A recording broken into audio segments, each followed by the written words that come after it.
Hi, and welcome to another episode of REDtalks.live. I am your host, Nathan Pierce, and today we are going to be talking about the wonderful acronyms UX and UI. Turns out they're not the same thing, so I have an expert on the topic, and here with me is Nina Goluskin. Say hi, Nina. Hey, everyone. Thanks for having me, Nathan. Great to have you on. First, tell our audience a little about yourself. What do you do? So I'm a product designer based in the SF area. I'm currently working for a startup that works somewhere in the DevOps / fintech space. It's a nice kind of wedge in between those spaces, and come from a background in business design, behavioral science, and design. And I've been working on product teams, non-remote teams for several years now, both with startup and enterprise clients.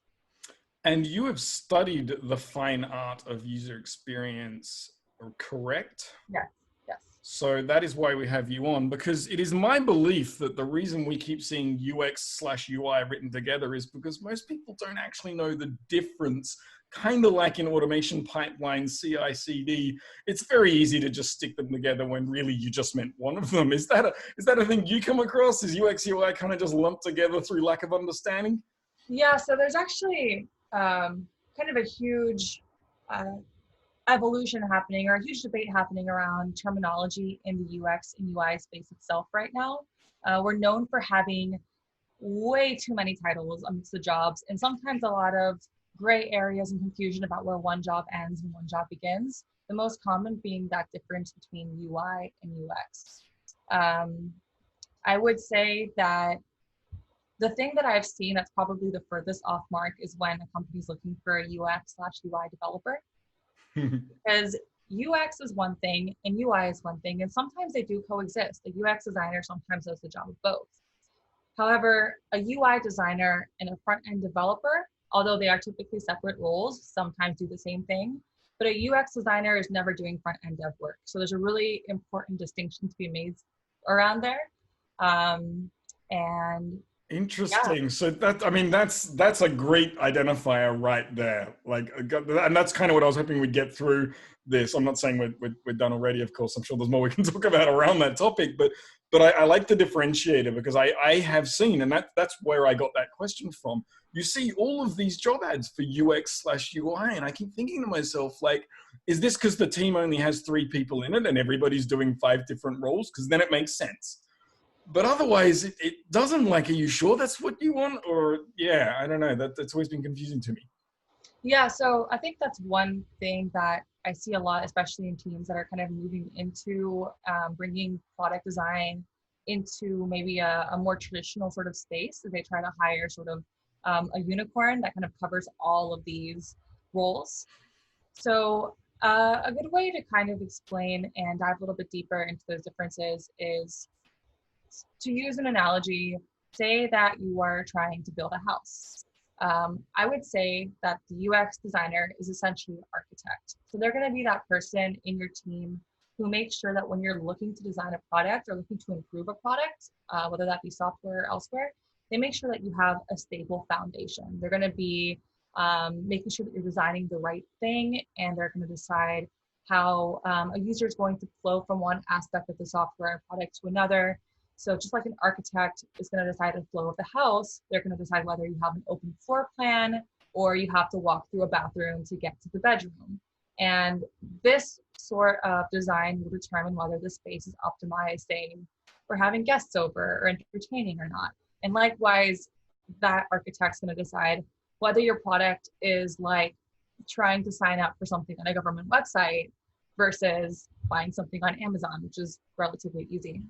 I love that example because I've known some architect people throughout previous countries I've lived in, and it was really interesting. They told me things to look out for, and I started noticing when I walked into a house, you could tell right away this was designed by an architect versus that was a builder that just was just throwing up the house without any architect kind of created plan, or even the difference of a good architect versus someone phoning it in. Like, you could just, when you walked in the place, you just could feel it, that everything balanced and was laid out and was just good. Like, lighting was right, like everything just worked.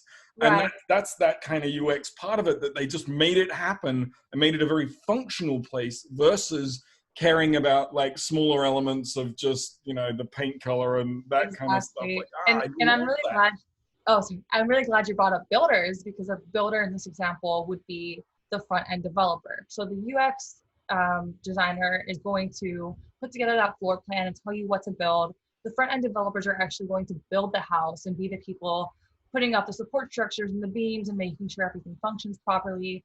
But the UI designer is going to be like your interior designer. So they're going to help create that ambiance to the house, right? Are you entering into a house that's designed in a classical romantic sort of way, or is it kind of feel like you're in a tropical paradise when you walk in? So the emotion that you get when you interact with the house.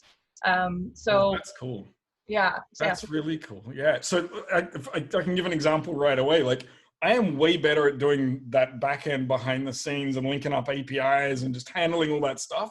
But if you see any front end design I did, I'm clearly incapable of picking colors that complement each other.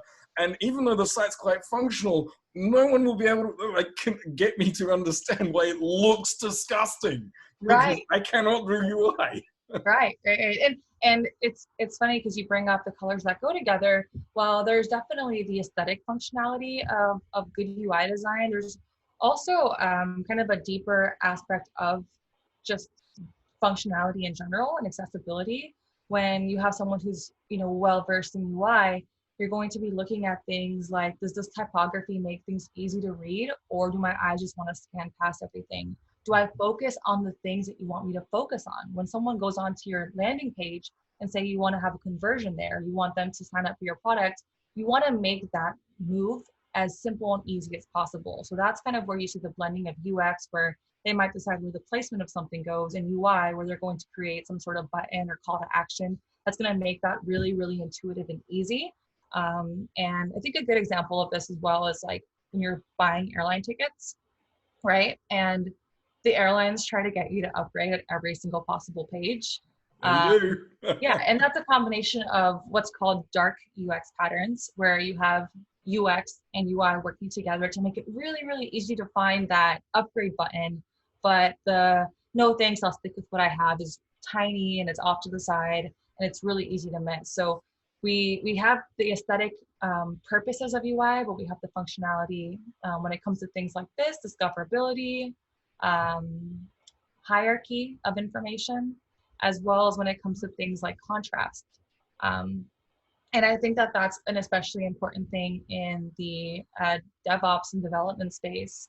And when making enterprise software is, you know, statistically, most developers are men, and statistically, most people who are colorblind are men. So there just happens to be a higher percentage of people in the development space who are colorblind, right? So that's where, when having good UI principles of contrast comes into play, or having good UX principles of having identifiers besides color to differentiate between two buttons, right, comes into play. I went through this exercise in a startup I've been working at for the last year, when we were looking at the new product labels, and we actually used patterns as well as colors so that they were identifiable by anyone. And I had never even considered that before, obviously, because if it hasn't ever affected you or you don't know somebody, like it doesn't trigger in your mind as something to be concerned about. It just blew my mind that that was even a thing. Right. And I'm really glad you bring that up, because I think that something that you bring in a UX team for is in part to discover both what your main users look like, how they're going to be interacting with your product, but also to discover edge cases and to discover, what does everybody who falls outside of this bell curve, what does their experience with my product look like? And how can we design so that there's a seamless sort of use of the product, where it becomes functional and it is usable for everyone outside of that, you know, really intentional main focus group. And I think that kind of brings me into a little bit of this other idea, where I find that a lot of teams that are bridging themselves into the design space don't totally know what a UX designer does. They know that they need one. They know that it's, you know, something that every team should have.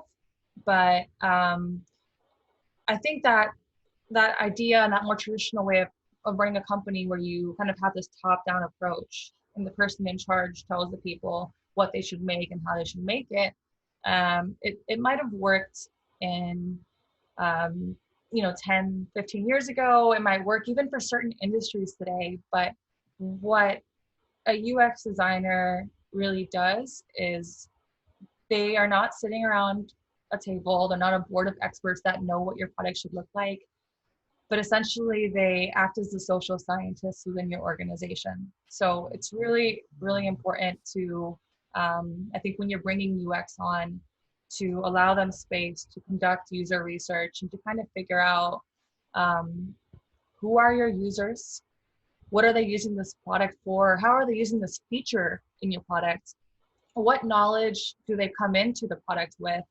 and then kind of define the best practices, the maps and the charts and the experience that someone's going to have going through it. So I think this would be better told probably with an example. Yes, please do. Love examples. Okay, so say that your product, so pretty much the way that what your designer does or UX designer does kind of depends on the stage of maturity that your organization's in, which stages of product their role will encompass. So say that your product's already built and you're looking to improve the onboarding flow for new users. That UX designer might find out who's getting onboarded, what knowledge do they come to your product with. So this will determine the tone, the copy, and the complexity of what onboarding might look like. They're going to go out and do research that already exists about best practices for user onboarding. And then they're going to kind of create perhaps these different maps or wireframes that kind of discover what the pain points might be when someone's onboarding your product. Where are they likely to get lost? Where are you likely to get drop off, frustration? And once we identify pain points, we're able to find opportunities for improvement. So from there, UX might form a hypothesis and create a couple different ideations, skeletons of new solutions, what new screens might look like. And what's really important here is that there's a phase of testing. So they test those stages before they're developed, before they're finished in some way with users. And what this does is it saves an organization time and money by building a solution that might not improve their end goal. And then, pivot and discard what doesn't work, gather user feedback, and synthesize that into new solutions and designs. So you're really taking large, complex, and ambiguous issues, and you're transforming it into something simple and easy to use. So there's a lot of crossover with strategy design with UX as well. That's cool. And so while you're explaining all of that, it was just reminding me of some services and applications I've used. I remember one particular bank for which I was a customer were announcing their big offering of a new service pulled through to your credit card statement. And when you logged in, it was extremely obvious they were popping a whole different site into an iframe and being like, oh, and here it is. And I was like, oh, wow, like, way to make that feel just dirty. And like it didn't belong and it should never have been released like that. And you should have got some, and this was a old institution and the people who looked after that service, I don't think had innovated or developed it in a long time. That was their path forward, was just mashing it into other pages in an iframe. And I'm pretty certain that their failure down that path was an absolute lack of any UX kind of process or design going on. Like that seems like a total failure there. They looked at the tooling and said, yes, it could be done, and just mashed it in, and it lacked the finesse. It felt dirty to use, like it was just all wrong. Yeah, and I think that when you're operating in a traditional business sort of mindset, I think that oftentimes organizations are focused on KPIs, on bottom lines, and on metrics in user maybe acquisition, which are all very, very important things. But if we're not taking into consideration the user's experience, we're losing out on retention, we're losing out on our products getting recommended to people. Because when you saw that ad, essentially, I'm sure you didn't go out and tell your friends about it, right? Like, so it made me embarrassed to be a customer. There's a lot of like really kind of hidden costs into not taking into account a user's experience. And it's really easy to lose track of that when you're focused on your day-to-day from inside the business, right? You get that kind of more tunnel vision. you focus on what you're doing, and it makes sense. So really, I think this process is a lot about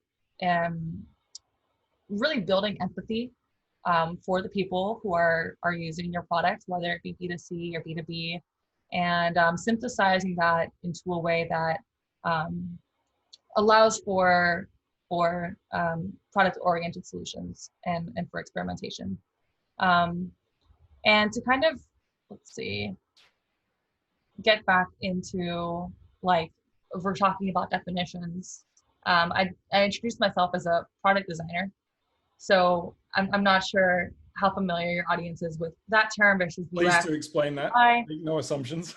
So a product designer is going to be, so if we have UX, and UX sometimes oversees UI, but not always. And then we have UI, which sometimes oversees front dev, but not always. Then product design is sometimes going to be UX and then some. And product design is typically UX that's not just customer focused, but it's also more business focused. So while UX designer is kind of the advocate for the end user and your product, a product designer is going to be taking the user's experience as well as business goals into their scope. So they're going to be wearing a lot of hats and understand the business challenges and needs of the product managers on your team, the sales team, and other key stakeholders. And that's going to be part of the solutions that they design. Sometimes there's a little bit of product management in there, but that's not very common. So product design, this is a kind of newer role, as with UX as well, isn't it? Like we've had product management and product development, and they've kind of been around forever, and one's through the request over to the other and the other delivered, right? That's kind of how it's been for a very long time. And I think a lot of organizations maybe don't know that they need this in part of the process, like this experience-oriented kind of part of the design element, or product designers. Like I feel like there's a lot of people that still really need to know the value of it, and because it wasn't there when they started their career, they're just completely oblivious to what the experience might be of the services they're deploying. Right.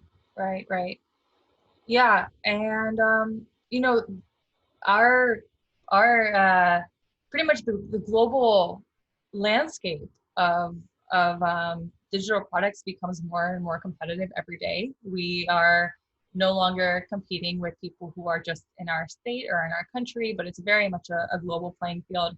And I think that businesses will kind of begin to see whether, through their own performance, whether or not they need to adopt a more design-centered or user-centered approach. Because the truth of the matter is that people today have so many options that if something is difficult to use or it's frustrating and they don't have a way of resolving that issue, they're going to go just onto a competitor's product, right? So, and especially I think when we're working with very, very complex products, like you're working in the DevOps space, and I'm kind of working with, in the DevOps space and the infrastructure space, you have these things that are oftentimes built by very technical people, sometimes for very technical people, but sometimes not. And when there's something lost in translation there, I think you're definitely going to see that in the way that product performs in the marketplace. My favorite example of that was the awesome television series Silicon Valley, when they released their beta and only other engineers knew how to use it because it was just made by engineers. I loved that. It was brilliant. Yep. That can definitely happen. So I think that when we're kind of moving into the space, it's something worth at least experimenting with. If it's something you haven't brought onto your company, maybe bring a designer on. I think that something I do see a lot right now in the hiring space is that many people who are moving into the space want to only hire senior designers, which is great if you're trying to build out and organize a design team in your organization. But the fact of the matter is maybe you only need 1 or 2 senior designers, and from there you're going to have people who are actually doing the day-to-day production work, which is the majority of your work ultimately. So I think there's really a need for organizations to bring in both senior and more junior designers so that we have people kind of conducting strategy and learning how to work within the framework of your existing business, as well as people who are there to do the day-to-day research work, design work, so on and so forth. And I think for anyone who's skeptical, if you look at any of the leading companies in the market today, just some of the biggest companies in the world, you can tell that they're all very much user-centered and user-driven. I mean, Apple obviously for its elegance and design has really elevated it beyond, what it would be otherwise by far. And if you look at Google, I don't think anyone really has to ask how to use it, right? They go onto the front page and it's immediately obvious. And I think one quote I kind of liked about user experience design is, user experience is like a joke. If you have to explain it, it's not a very good one. So yeah, and I think that applies to the products that we're building, right? If we have to explain it, it's not very well designed. And maybe it'll do well for a while, and I hope it does, but eventually you're going to want to. I love that one. That's actually a fantastic way of explaining it. Yeah.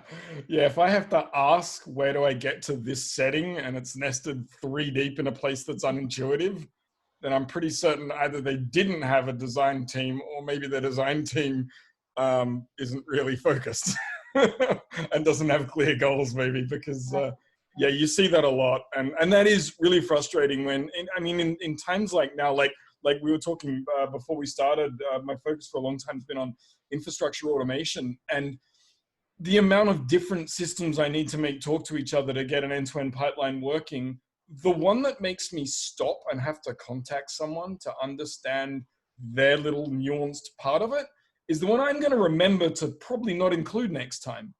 I need to be able to get end to end, because I'm probably doing half of that late at night when everything's quiet and all the email and comms has stopped.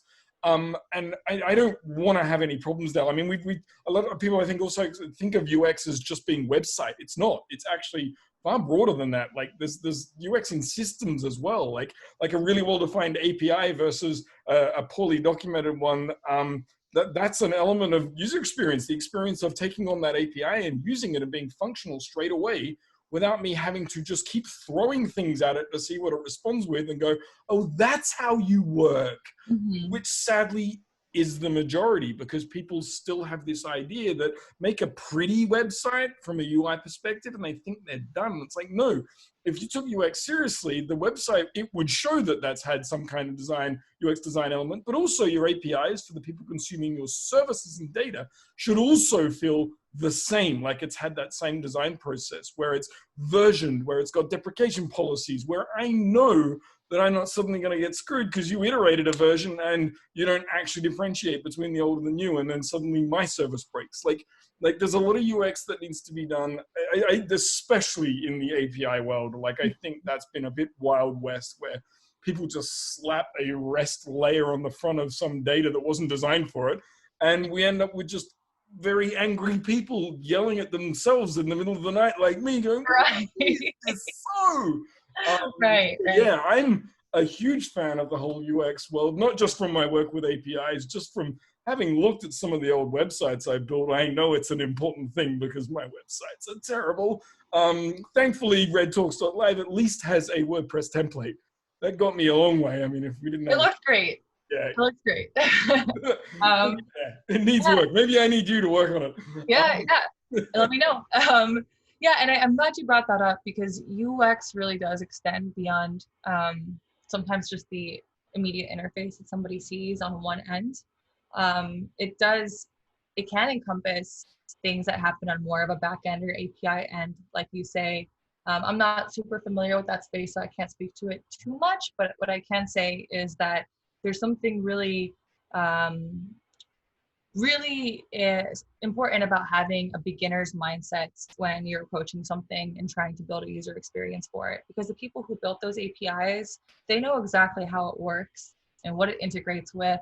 So there's a good likelihood that they assume that the person using it would too, right? If you spend 10,000 hours looking at something up close, it begins to seem obvious to you, and you forget that there's people out there that don't know what an API is even.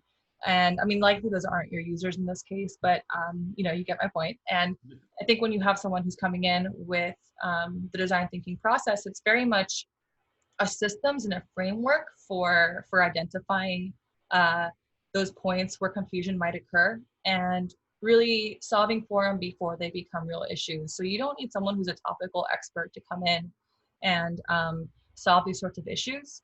You need someone who's an expert within the design thinking process and within the UX process, because it's essentially their role to speak to experts, to speak to users, and to kind of formulate this wide vision of what's happening there. And once you can kind of see everything from that scoped out vision, you also know how far you need to back up to make things clear to end users.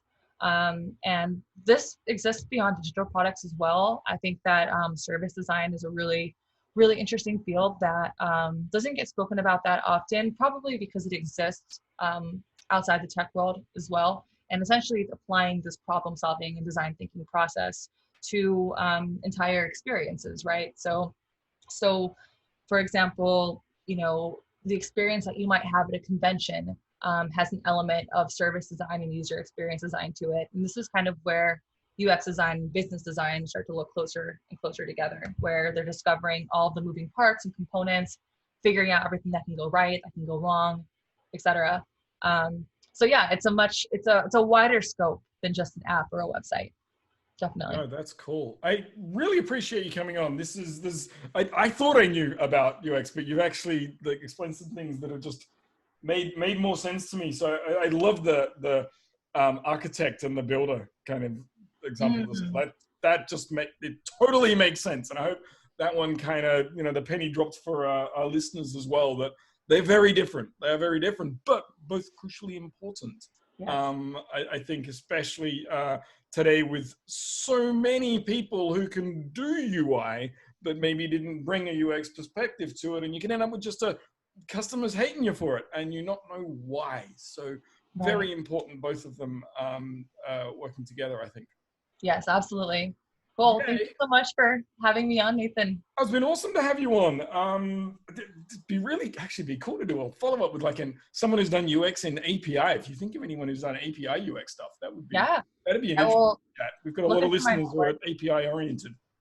I will. I'll look for that. I'm sure I know somebody. Awesome. Fantastic. Well, I really appreciate your time. Everyone's been listening to Nina Goluskin. This is REDtalks.live. Thanks for listening.